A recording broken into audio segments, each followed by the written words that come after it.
வணக்கம்.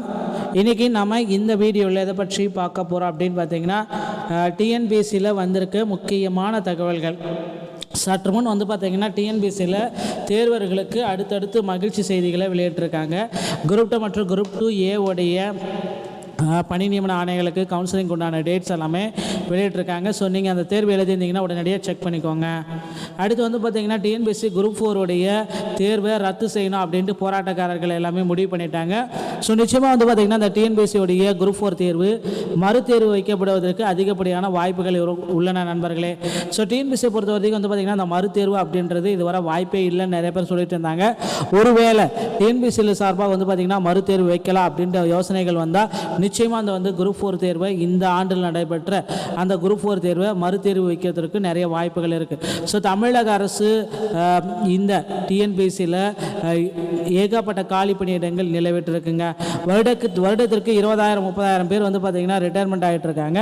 ஸோ அந்த பணியிடங்களை எடுத்தாலே பார்த்திங்கன்னா தமிழக அரசு டிஎன்பிஎஸ்சியில் அதிக அளவு காலி பணியிடங்கள், அதுவும் குரூப் 4லேயே பார்த்திங்கன்னா அதிக அளவு காலி பணியிடங்கள் இருக்கும். ஸோ அது எல்லாமே கால்குலேட் பண்ணுறப்ப ஒரு ஃபைனலான கட்டாப் மதிப்பெண்களை நம்ம எதிர்பார்க்கலாம். அதே போல் டிஎன்பிஎஸ்சியை பொறுத்த வரைக்கும் மறுதேர்வு அப்படின்ற ஒன்று சாத்தியமே இல்லை. நிறைய பேர் சொல்லிகிட்டே இருக்காங்க போராட்டங்கள் எல்லாமே வீணாக நடத்தினாங்க. எதற்காக அந்த போராட்டம் அப்படின்றது இதுவரை யாருக்குமே தெரியல. ஸோ குரூப் 4 உடைய ப்ரொடெஸ்ட் என்ன தான் ஆச்சு, தோல்வியை தழுவிச்சு அப்படின்றது எல்லாத்துக்குமே தெரிஞ்ச விஷயம். ஏன்னா ஒரு போராட்டம் அப்படின்னா ஒரு சில கோச்சிங் சென்டர் மட்டும்தான் நடந்துக்கிறாங்க. ஆனால் மற்ற கோச்சிங் சென்டர் அந்த போராட்டத்துக்கு போகிறதில்ல. சிலர் மட்டும்தான் அந்த போராட்டத்துக்கு போகிறாங்களே தவிர நிறைய பேர் பார்த்திங்கன்னா அந்த போராட்டத்திற்கு போகாமலே இருக்காங்க. இதெல்லாம் என்ன நடந்துச்சு அப்படின்னு பார்த்தீங்கன்னா போராட்டத்தையுமே பார்த்திங்கன்னா ஒரு இன்ட்ரெஸ்டே இல்லாமல் போயிடுச்சு. இது எதுக்கு தான் அந்த போராட்டம் நடத்துன்னு நிறைய பேர் முடிவே பண்ணிட்டாங்க. ஸோ டிஎன்பிஎஸ்சியை பொறுத்த வரைக்கும் மறுதேர்வுக்கு வாய்ப்புகள் 0% இருக்குது அப்படின்னு சொல்லலாம். ஸோ இந்த குரூப் 4 தேர்வு பார்த்திங்கன்னா வரலாற்றிலே இந்த கட் ஆஃப் ரொம்ப ரொம்ப லீஸ்டான கட் ஆஃப் தான் வந்திருக்கே தவிர பெரிய லெவல் கட் ஆஃப் எதுவுமே வரலைங்க. ஸோ கண்டிப்பாக பார்த்திங்கன்னா டிஎன்பிஎஸ்சி குரூப் 4ல் மறுதேர்வு நடத்தணும் அப்படின்ட்டு நீங்கள் எதிர்பார்க்குறது வீண் டைம். ஸோ பொது அறிவியல் பார்த்திங்கன்னா 75க்கு 25 தவறான விடைகள் இருக்குது அப்படின்னு சொல்கிறாங்க. ஸோ அது எல்லாமே பார்த்திங்கன்னா ஸ்டாண்டர்டான புக்கா இல்லை அவங்க கோச்சிங் சென்டர் கொடுத்த புக்கா அப்படின்றது இதுவரை யாராலையுமே கெஸ் பண்ண முடியல. ஏன்னா சில கோச்சிங் சென்டர் அவங்களே புக்கு ரெடி பண்ணி அவங்களே பிரிண்ட் அவுட் எடுத்து அவங்களே புக் போட்டு கொடுக்குறாங்க, அதுதான் சரின்ட்டு. ஸோ அந்த மாதிரி எல்லாமே நீங்கள் படிக்கிறது டைம் வேஸ்ட்டுன்னு நான் சொல்லலாம். 100% ஒரு ஸ்டாண்டர்டான புக் எடுத்துக்கோங்க, இல்லைன்னா கவர்மெண்ட்டோடைய அரசு பாடநூல் எடுத்துக்கோங்க. எஜுகேஷன் சிஸ்டத்தில் இருக்கிற அந்த பாடநூல் தான் உங்களுக்கு பேசிக்காக எல்லாமே அதில் கவரேஜ் ஆகிருக்கும், சிலபஸ் எல்லாமே அதில் இருக்கும்.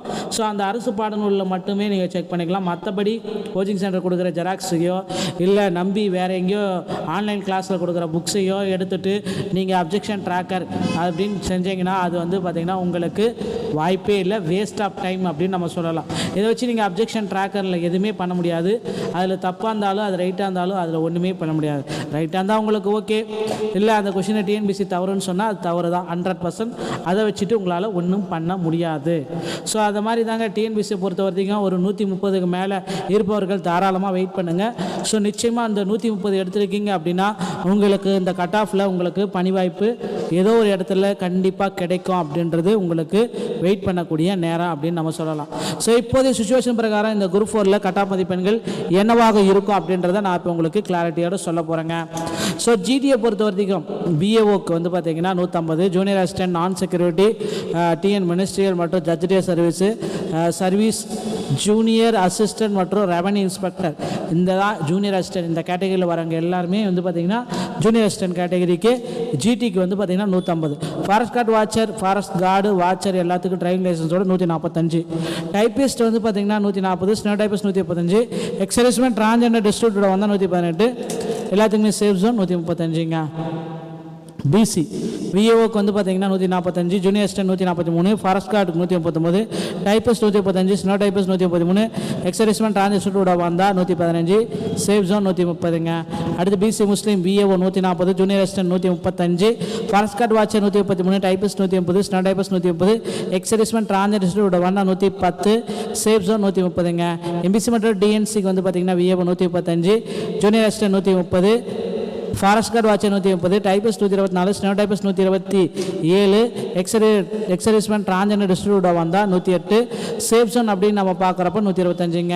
அடுத்து எஸ்சி கேட்டகரிக்கு பார்க்குறப்ப VAO 130, junior assistant 125, forest guard watcher 126, typist 120, steno typist 120, ex-servicemen transistor வந்தால் 105, சேஃப் ஜோன் அப்படி பார்க்குறப்ப 120ங்க. அடுத்து SCA BO 125, junior assistant 122, forest guard watcher 120, typist 118, steno typist 118, ex-servicemen transistor வந்தால் 100, சேஃப் ஜோன் 120ங்க. அடுத்து ST VO 120, junior assistant 118, forest guard watcher 118, typist 116, steno typist 115, ex-servicemen டிரான்சிஸ்டரோட வந்தால் 100, சேஃப் ஜோன் அப்படி பார்க்குறப்ப 115ங்க. இந்த கட்டாப் தான் ஃபைனல் கட்டாப்னு சொல்ல முடியாது. இதுலேருந்து ஒரு 5 மதிப்பெண்கள் கூடலாம் இல்லைனா குறையலாம்.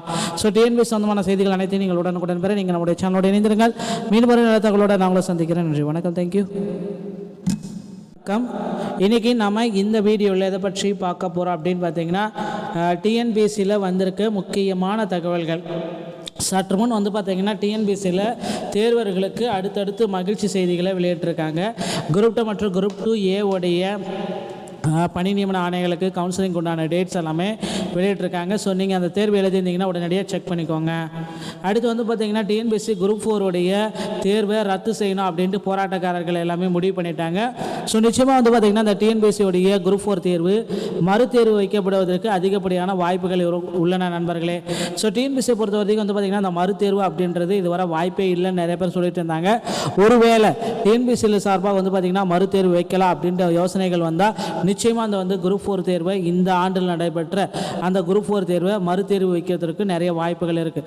ஸோ தமிழக அரசு இந்த டிஎன்பிஎஸ்சியில் ஏகப்பட்ட காலி பணியிடங்கள் நிலவிட்டிருக்குங்க. வருடத்திற்கு 20,000-30,000 பேர் பார்த்தீங்கன்னா ரிட்டையர்மெண்ட் ஆகிட்டு இருக்காங்க.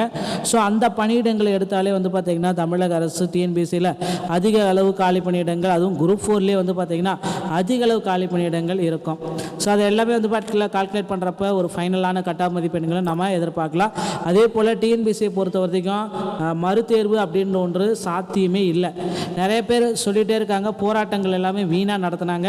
எதற்காக அந்த போராட்டம் அப்படின்றது இதுவரை யாருக்குமே தெரியல. ஸோ குரூப் 4 உடைய ப்ரொடெஸ்ட் என்ன தான் ஆச்சு, தோல்வியை தழுவிச்சு அப்படின்றது எல்லாத்துக்குமே தெரிஞ்ச விஷயம். ஏன்னா ஒரு போராட்டம் அப்படின்னா ஒரு சில கோச்சிங் சென்டர் மட்டும்தான் நடந்துக்கிறாங்க.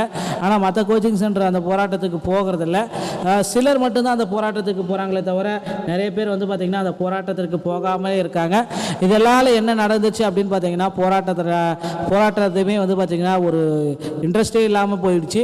இது எதுக்கு தான் அந்த போராட்டம் நடத்துன்னு நிறைய பேர் முடிவே பண்ணிட்டாங்க. ஸோ டிஎன்பிஎஸ்சியை பொறுத்த வரைக்கும் மறுதேர்வுக்கு வாய்ப்புகள் 0% இருக்குது அப்படின்னு சொல்லலாம்.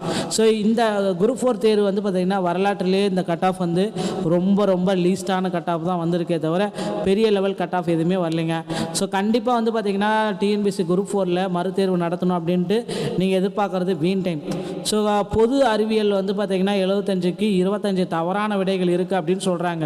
ஸோ அது எல்லாமே பார்த்திங்கன்னா ஸ்டாண்டர்டான புக்கா இல்லை அவங்க கோச்சிங் சென்டர் கொடுத்த புக்கா அப்படின்றது இதுவரை யாராலையுமே கெஸ் பண்ண முடியல. ஏன்னா சில கோச்சிங் சென்டர் அவங்களே புக்கு ரெடி பண்ணி அவங்களே பிரிண்ட் அவுட் எடுத்து அவங்களே புக் போட்டு கொடுக்குறாங்க, அதுதான் சரின்ட்டு. ஸோ அந்த மாதிரி எல்லாமே நீங்கள் படிக்கிறது டைம் வேஸ்ட்டுன்னு நான் சொல்லலாம். 100% ஒரு ஸ்டாண்டர்டான புக் எடுத்துக்கோங்க, இல்லைன்னா கவர்மெண்ட்டோடைய அரசு பாடநூல் எடுத்துக்கோங்க. எஜுகேஷன் சிஸ்டத்தில் இருக்கிற அந்த பாடநூல் தான் உங்களுக்கு பேசிக்காக எல்லாமே அதில் கவரேஜ் ஆகிருக்கும், சிலபஸ் எல்லாமே அதில் இருக்கும். ஸோ அந்த அரசு பாடநூலில் மட்டுமே நீங்கள் செக் பண்ணிக்கலாம். மற்றபடி கோச்சிங் சென்டர் கொடுக்குற ஜெராக்ஸையோ இல்லை நம்பி வேறு எங்கேயோ ஆன்லைன் கிளாஸில் கொடுக்குற புக்ஸையோ எடுத்துகிட்டு நீங்கள் அப்ஜெக்ஷன் ட்ராக்கர் அப்படின்னு செஞ்சீங்கன்னா அது பார்த்திங்கன்னா உங்களுக்கு வாய்ப்பே இல்லை, வேஸ்ட் ஆஃப் டைம் அப்படின்னு நம்ம சொல்லலாம். இதை வச்சு நீங்கள் அப்ஜெக்ஷன் ட்ராக்கரில் எதுவுமே பண்ண முடியாது. அதில் தப்பாக இருந்தாலும் அது ரைட்டாக இருந்தாலும் அதில் ஒன்றுமே பண்ண முடியாது. ரைட்டாக இருந்தால் உங்களுக்கு ஓகே, இல்லை அந்த கொஷினை டிஎன்பிஎஸ்சி தவறுன்னு சொன்னால் அது தவறு தான் 100%. அதை வச்சுட்டு உங்களால் ஒன்றும் பண்ண முடியாது. ஸோ அது மாதிரி தாங்க டிஎன்பிஎஸ்சியை பொறுத்த வரைக்கும் ஒரு 130க்கு மேலே இருப்பவர்கள் தாராளமாக வெயிட் பண்ணுங்கள். ஸோ நிச்சயமாக அந்த 130 எடுத்துருக்கீங்க அப்படின்னா உங்களுக்கு இந்த கட் ஆஃபில் உங்களுக்கு பணி வாய்ப்பு ஏதோ ஒரு இடத்துல கண்டிப்பாக கிடைக்கும் அப்படின்றது உங்களுக்கு வெயிட் பண்ணக்கூடிய நேரம் அப்படின்னு நம்ம சொல்லலாம். ஸோ இப்போதைய சுச்சுவேஷன் பிரகாரம் இந்த குரூப் 4ல் கட் ஆஃப் மதிப்பெண்கள் என்னவாக இருக்கும் அப்படின்றத நான் இப்போ உங்களுக்கு கிளாரிட்டியோடு சொல்ல போகிறேங்க.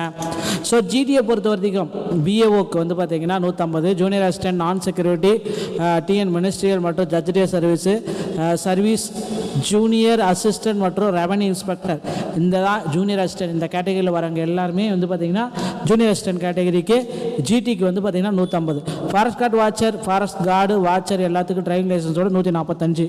டைப்பிஸ்ட் பார்த்தீங்கன்னா 140, steno typist 135, ex-servicemen transgender distributor 118, எல்லாத்துக்குமே சேஃப் ஜோன் 135ங்க. பிசி விஏஓக்கு வந்து பார்த்தீங்கன்னா 145, ஜூனியர் அசிஸ்டன்ட் 143, ஃபாரஸ்ட் கார்டுக்கு 139, டைபிஸ்ட் 135, ஸ்னோ டைபிஸ்ட் 113, எக்ஸர்விஸ்மேன் டிரான்ஸ்ஜெண்டரோட வந்தால் 115, சேஃப் ஜோன் 130ங்க. அடுத்து BC Muslim VAO 140, junior assistant 135, forest guard watcher 133, typist 130, steno typist 130, ex-servicemen டிரான்ஸ்ஜெண்டரோட வந்தால் 110, சேஃப் ஜோன் 130ங்க. எம்பிசி மற்றும் டிஎன்சிக்கு வந்து பார்த்தீங்கன்னா VAO 135, junior assistant 130, forest guard watcher 130, typist 124, snow typist 127, ex-servicemen transgender distributor வந்தால் 108, சேஃப் ஜோன் அப்படின்னு நம்ம பார்க்குறப்ப 125ங்க. அடுத்து எஸ்சி கேட்டகரிக்கு பார்க்குறப்ப VAO 130, junior assistant 125, forest guard watcher 126, typist 120, steno typist 120, ex-servicemen டிரான்ஸ்ஜெண்டரோட வந்தால் 105, சேஃப் ஜோன் அப்படி பார்க்குறப்ப 120ங்க. அடுத்து SCA BAO 125, junior assistant 122, forest guard watcher 120, typist 118, steno typist 118, ex-servicemen டிரான்ஸ்ஜெண்டரோட வந்தால் 100, சேஃப் ஜோன் 120ங்க.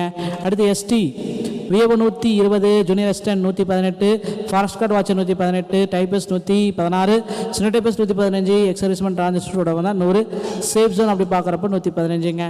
இந்த கட்டாப் தான் ஃபைனல் கட்டாப்னு சொல்ல முடியாது. இதுலேருந்து ஒரு 5 மதிப்பெண்கள் கூடலாம் இல்லைனா குறையலாம். ஸோ டிஎன்பிஎஸ்சி சொந்தமான செய்திகள் அனைத்தையும் நீங்கள் உடனுக்குடன் பெற நீங்கள் நம்முடைய சேனலோட இணைந்திருங்கள். மீண்டும் ஒரு நல்ல தகவலோட நாங்களும் சந்திக்கிறேன். நன்றி, வணக்கம், தேங்க்யூ.